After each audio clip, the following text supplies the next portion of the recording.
एक समय की बात है। एक धूपदार घास के मैदान के किनारे स्थित एक आरामदायक छोटी झोपड़ी में लूना नाम की एक जिज्ञासु बिल्ली और मैक्स नाम का एक चतुर चूहा रहता था। लूना के मुलायम सफेद बाल थे जो चांदनी की तरह चमक रहे थे और उसकी आंखें जिज्ञासा से चमक रही थीं।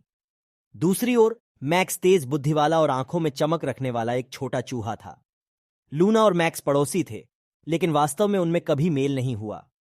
लूना जब भी मैक्स को फर्श पर तेजी से भागते हुए देखती थी तो वह उसका पीछा करने से खुद को नहीं रोक पाती थी। बदले में मैक्स लूना के पंजे से बचने के लिए अपनी बुद्धि और त्वरित सजगता का उपयोग करते हुए हमेशा एक कदम आगे रहता था। एक दिन लूना ने एक अलग विचार के साथ मैक्स से संपर्क करने का फैसला किया।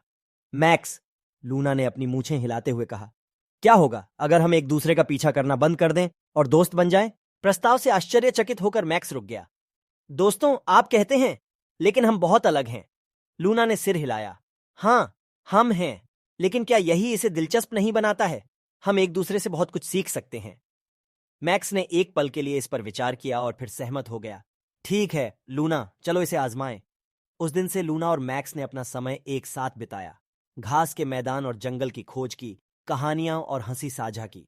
लूना को तितलियों का पीछा करने और मैक्स के साथ लुका छिपी खेलने का आनंद पता चला, जबकि मैक्स लूना की सुंदर छलांगों से आश्चर्यचकित हुआ और उसने अपने चतुर विचार साझा किए।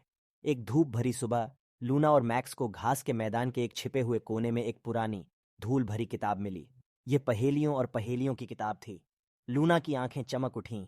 आओ मिलकर इन्हें सुलझाए मैक्स। और इसलिए लूना और मैक्स ने एक के बाद एक पहेली सुलझाना शुरू कर दिया। किताब के भीतर के रहस्यों को सुलझाने के लिए मिलकर काम किया।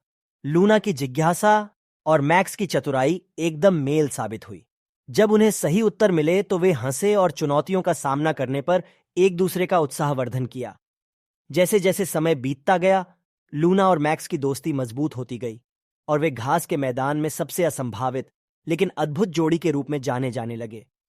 अन्य जानवर उनके साहचर्य से आश्चर्यचकित थे और वे कितनी अच्छी तरह एक दूसरे के पूरक थे। और इसलिए जिज्ञासु बिल्ली और चतुर चूहा हमेशा खुश रहे, जिससे यह साबित हुआ कि कभी-कभी सबसे अप्रत्याशित दोस्ती सबसे बड़ी खुशी और रोमांच ला सकती है। समाप्त।